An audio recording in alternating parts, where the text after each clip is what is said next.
Live. Hello, everybody. Hey, everybody. Welcome. Hey, everybody.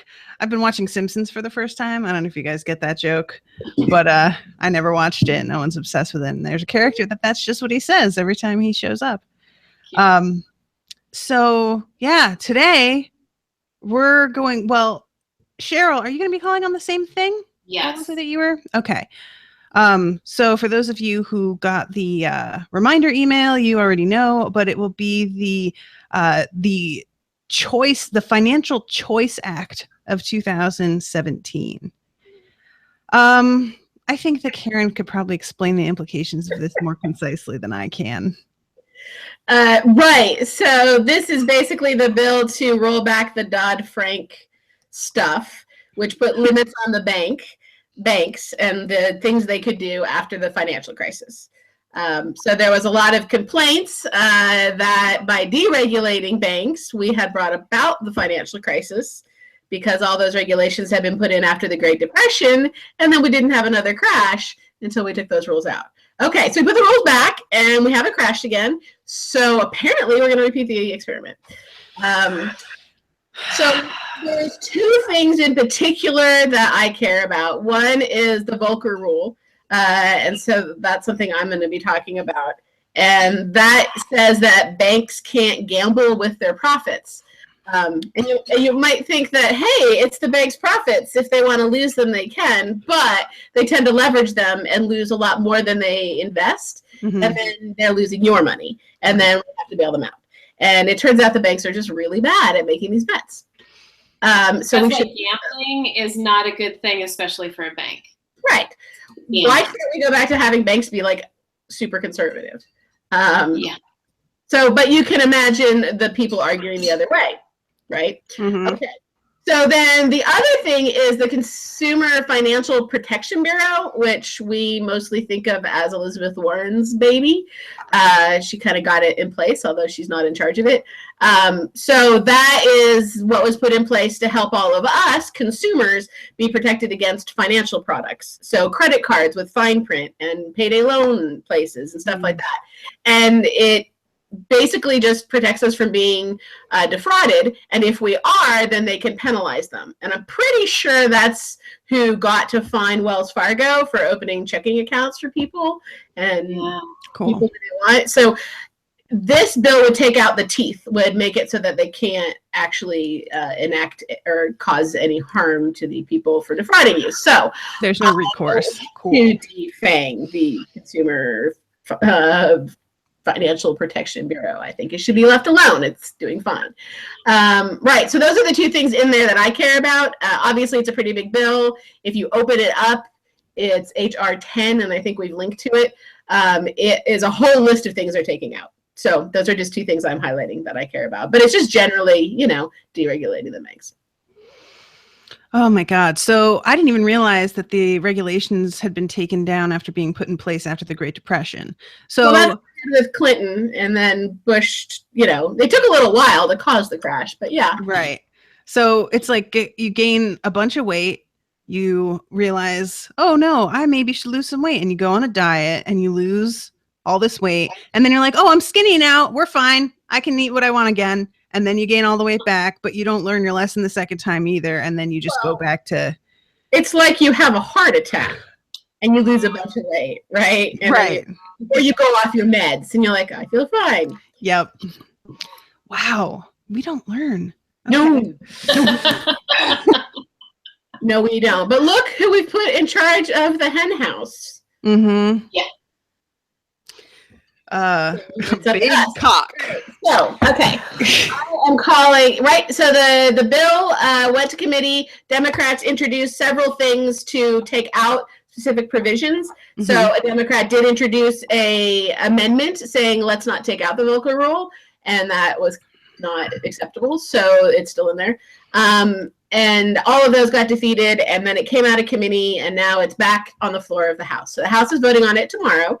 At which point they'll send it to the Senate, and I have no faith that the Senate will vote against it. So, but I'm going to start by calling my congressman to vote against it tomorrow. And that's where I'm going to start. Okay. Unfortunately, my congressman is probably going to vote against it, so this is a wasted call, but I will absolutely call my senators next week as well.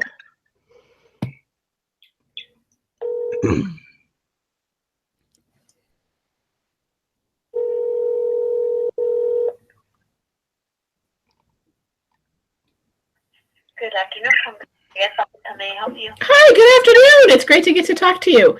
I am calling with my opinion about a bill. Of course, which bill are you referring to? I would like to talk about HR 10, the Financial Choice Act.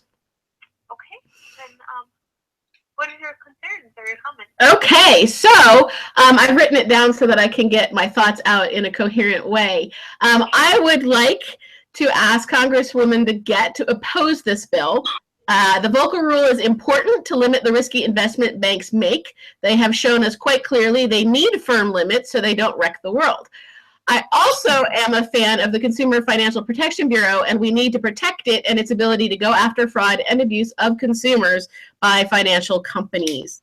So that's what I think. Please vote against it. Vote against it? Okay. I will make that comment on there, okay? And do you need my name or zip code or anything? I do need your zip code, yes. 80203. 80203. Okay. Well, thank you so much All right. for contacting us today. Thank you. Bye-bye. Okay, awesome. Again, because she didn't take my name. Yeah, I'm kind of like, because she kind of didn't seem to, she seemed to like tune you out until you were like, vote against. She then tuned back in and was like, vote against. Okay. I'm like, yeah, all right. There was a lot of other stuff going on there, but sure.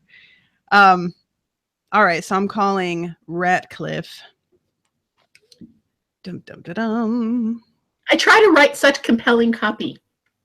I think it's great. I'm going to be using the 5 calls script, which is straightforward and to the point. It is very straightforward. I'm like, I know I have it linked from the main website, but I just will plug it here real quick because what I love here is that they have the main line, but that you can click underneath that. It says busy line. Click here to see local office numbers, which a lot of them don't do that. They don't actually, you know, so that's a really important thing that I think a lot of people give up after getting a busy signal or not getting an answer. And there's other lines they can use and they don't even know that.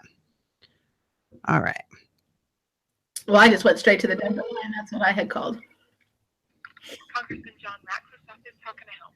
Hi, I was calling to express my opinion on a bill. Sure. What's your name and zip code?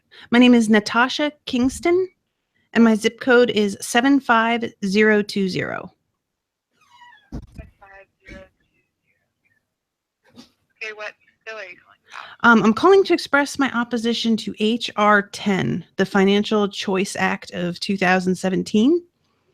I believe this would undermine crucial consumer protections provided by the Dodd-Frank Act. And as the 2008 recession illustrated, the banking industry must be carefully regulated to protect consumers from risky lending practices and corporate greed. We have done this before. We have done this twice before, and we need to learn from our mistakes. So please, please vote against this bill. All right, ma'am. I'll pass on your message to the congressman. Is there anything else? That's it. Thank you so much. All right. Have a great day. You too. Bye-bye. That wasn't entirely dismissive. So, yeah, I used 5 calls and editorialized a tiny bit there at the end. It's fine. Good. Well, I'm glad I got to listen to both of you because I don't have a script in front of me. That's okay. And they'll believe you better if you're not reading from something. That's true. I think they listen more if they don't like, if we don't reach that sort of monotonous tone that we get when we're reading. They're like, oh, this is a real person actually talking to me sometimes. as long as I don't babble, but hopefully, especially with your guidance, I won't. So let's try it. This is my first call to Representative Ann Wagner. I am on her email list, so I see what she's up to. All right, so this is our symbol for cut it off, Cheryl. You're going off the rails. Hello, I'm calling to express my opinion about a bill. Okay. I'm happy to take down Thank you so much. Do you need any information from me before I tell you my opinion? Your zip code is helpful if you're comfortable giving that. No, I'm very comfortable to share that. My zip code is 63126. My name is Cheryl Pryor. That's P as in Peter, R-E-Y-E-R. Can I pull that one more time? That's fine. Pryor is P as in Peter, R-E-Y-E-R.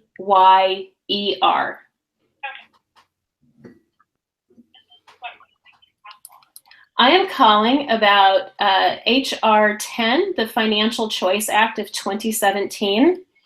I am calling in opposition to that bill and asking the Congresswoman to vote against it. It wasn't that long ago that we all underwent the financial crisis, which showed that the banks do need some oversight. And I am very concerned about banks given free rein and gambling their profits away and also going into the money that they're holding for the rest of us. And I think that we really need strong consumer financial protections, especially when you look at recent stories breaking out about folks like Wells Fargo, who were opening accounts in people's names without their knowledge. So I would like to ask the Congresswoman to oppose this bill. Okay, well, I have all your concerns down, and I'll pass it on if I can. Thank you so much. Have a good day. You too. Bye-bye. Yay! So good. Is that the first time you've called that office? Yes, Fantastic. Awesome. Right. We're fighting the fight. we are fighting the fight, and this is one that needs to hear my opposition. Absolutely. And guys, don't forget to log your activism on Yes. broaddefense.org. Okay. All right. So go Team Us. Yes. And the vote is tomorrow for this? Okay. So if it gets passed by them, then we'll probably call again. Then we'll just call our senators next week. Yep. Yes, excellent. All right. All right. Thank you, everybody. Good night. Bye. Bye. Bye.